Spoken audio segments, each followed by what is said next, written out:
So, what is training load? It is referring to the cumulative amount of exercise that your athletes are performing. We can consider it as a cumulative within a day, a week, a month, or over a season. This amount of exercise takes into consideration the intensity of the physical demands and the amount of time spent performing that activity. It is important to consider loads because they are required for improvement in strength, endurance, and skill. The cycle of adaptation requires a load greater than the typical experience in order to induce a breakdown of the system that initiates a repair process that rebuilds that capacity in a way that the athlete can now respond with even larger demands. Adaptation can be positive or can be negative. But you can see on this curve, there's an optimal adaptive load and a range of loads that will encourage positive adaptation or improvements. On the left-hand side of the curve where the loads are low, there will not be enough to stimulate this adaptation.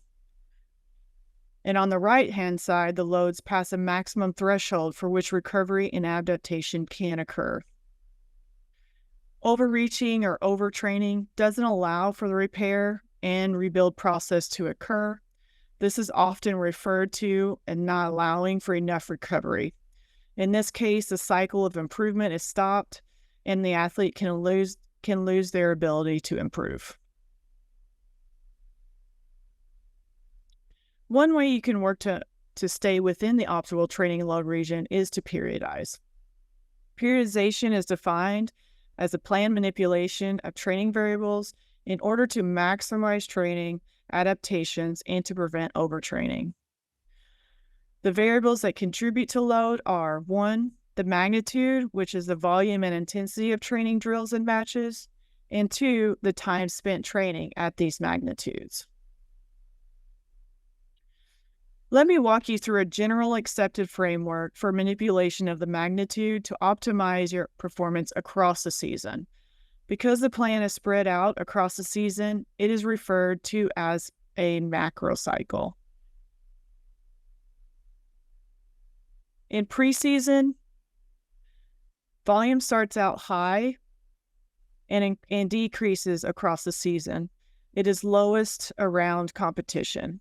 In contrast, intensity increases along with skill training, both peaking at the end of season and during tournament time. You can also see in the graphic that there is an off-season, which is typically used as a recovery or active rest period. The problem with this framework, though, is that our youth players don't work with a typical single season, and this macro cycle may not apply. So as you know, they play all year long. In a typical year, club season goes from November to July with some overlap with the high school season from July to October. In this case, coaches must try to apply the principle of training adaptation and periodization within more than one macro cycle. If we overlay some information I compiled about the amount of time spent in types of training across the year, we can all appreciate the challenge to modulate these loads. Using information from a couple of club and high school sources, I plotted out a general schematic of the hours spent in different loading activities across a year. Time spent in training and competition is the other side of the equation when considering the load. From this graph, we can see that the athletes don't typically have an off-season, with the end of their club season overlapping with the beginning of their high school season. With respect to hour and activities, there isn't a really good time of reduced hours. So it is clear that a typical periodization cycle doesn't apply, but you can be sure that the consequences of loading still apply. And when we look at these variables, you can assume we are at a greater risk of overtraining than we are for undertraining. You can't work hard all year round. So how did we as coaches plan your schedules for these athletes who play volleyball year round?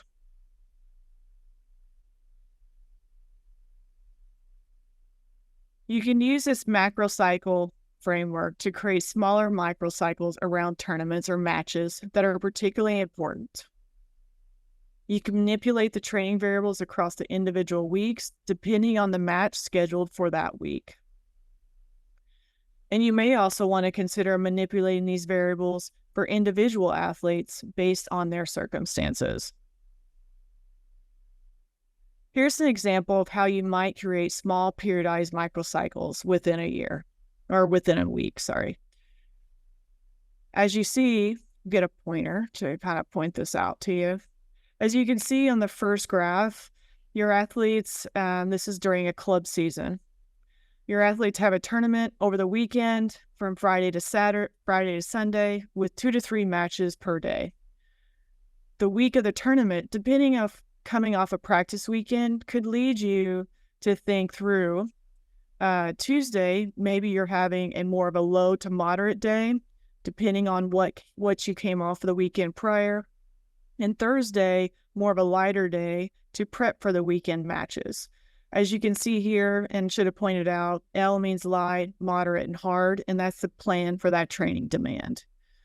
If you look at the bottom graph, this kind of goes for a weekly session for high school. And if you think about high school, they usually play over the weekends. Earlier in the season, they may have competitions like more of a tournament style, but then as they get through their season, they have 1 to 2 matches through the weekend. So you can kind of think through this periodization a little bit more in terms of figuring out in terms of what their demands are coming off of the weekend. And for high schools, high school play versus club season play, high school, you may have 14 to 20 athletes that you're bringing along, comparison to club season where you may only have 10 to 12 athletes. So as you can see from the weekend, you're coming off possibly matches on Friday and Sunday. You may come into Monday where you may have video or a light workout depending on your high minute players over the weekend. Tuesday, Wednesday, you may be on a moderate to high day. Thursday, maybe a low to moderate day, depending on who may be playing on Friday and Saturday. And then the match load may be between moderate and high.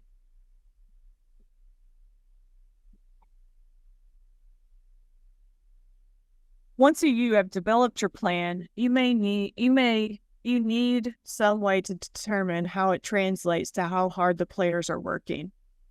Measuring and recording load are critical so that you can be purposeful about how you manipulate training from optimal adaptation.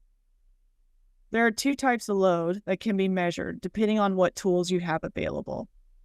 Internal training load refers to the training response, the physiological stress imposed on the athlete in response to training. And external load is the training dose, factors like movement distances, speeds and accelerations, magnitude and number of impacts, and the number of swings. Internal loads can be measured using RPE or wearable heart rate monitors. External loads can be measured with wearable microcomputers that have GPS, accelerometers, and gyroscopes. In the last decade, several types of commercially available devices that hit the market and have been incorporated into the planning of training. The devices are wearable. They fit into small units that transmit and store data captured up to 100 times a second. They often come in team systems that allow for storage and charging of the units, and they have software that helps you organize and interpret the data. GPS is used less frequently in a gym setting, but you can imagine that they give information about running distance and speed when you are outdoors. Volleyball metrics are derived from accelerometers and gyroscopes, provide detailed information about player movements by recording all the motion the unit experiences in all directions and at all magnitudes. These signals are converted to metrics that are meaningful to the sport. This pretty advanced technology that uses pattern recognition and machine learning algorithms to count jumps and determine their magnitude. Some devices output a measure, actually called player load, which actually represents the accumulation of movement in all planes, account for digs, dives, swings, etc.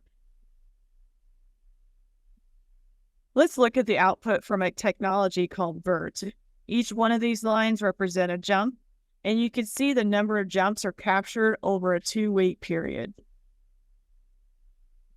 The highlight lines represents the magnitudes, represents the magnitude of the jump. If we look at this red graph, you can see a ground reaction force profile from a jump and land.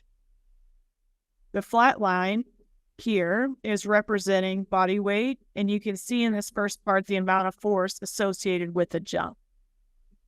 And this peak is about 2 times body weight of that individual. What's more important is the land. You can see a huge spike in ground reaction force when they hit the ground.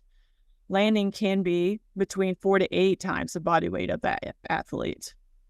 An accumulation over 2-hour practice can represent the training load. A typical practice might have 144 landings at 4 to 8 times body weight. With those 144 landings, and you do it 4 to 5 times a week brings you to 550 to 720 high-intensity landings per week, 2,200 to 28 landings per month, and 25,000 to 31,000 landings per year. This is a lot of load, and I think we could all agree upon that. We use a system called Catapult to count jumps and break them down by intensity for our individual players. You can see them plotted here by position.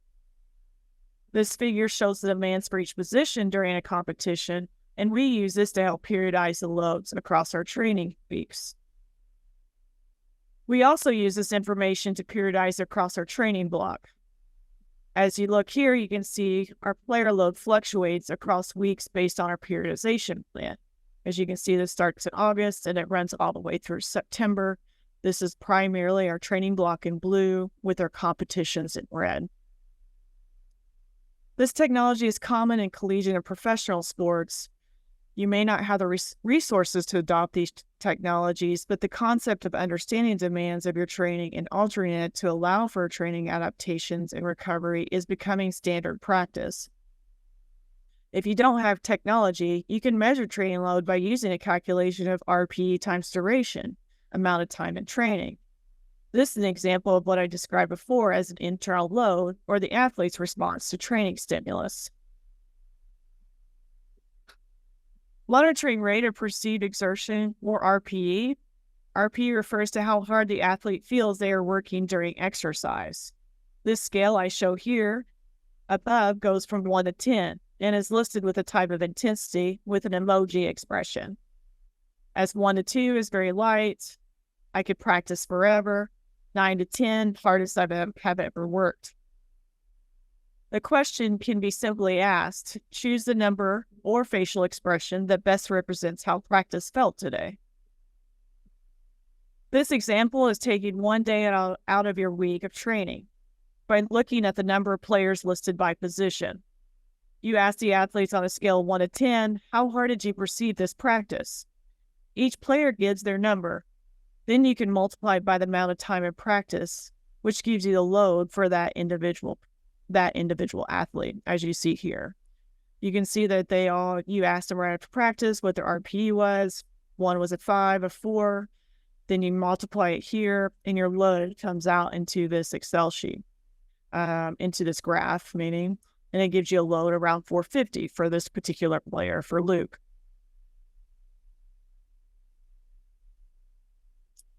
Now you can compare the load for each athlete to the coach's intended load for that practice. If you look across the athletes, you can see the intended demand for this practice was a moderate demand, except for Sarah and Courtney. A moderate demand ranges from 450 to 540 for a 90-minute practice. We can compare the athlete's load to the intended load to see if they fit within that range. Luke and Bryce's load fell within the intended load. However, Kim and Kelsey were outside of that range. Kim had a lower load compared to the intended load, and Kelsey reported a higher load. You can also see that the intended demand for 2 players who were injured was light. Sarah's load fell within the light range, but Courtney's was greater. There are several tools to make this easier. One of my favorite principles is keep it simple, stupid. You can find free online resources with a quick online search where they provide Excel worksheets with automated graphs and data organization. This is an example from one of my favorite resources. You can follow his YouTube channel for more detailed approaches, but this link below is for beginners' load monitoring framework. I've included a link to the page to the simple tracking tool and mentioned the YouTube channel has a lot of resources. He will show you how to organize your data here, and you can see up where the automated interactive graph that comes from data where you input just comes from here. In conclusion, it is critical for you to make a training plan that induces positive adaptation. Find a way to measure if your plan is working, and revise the plan as needed.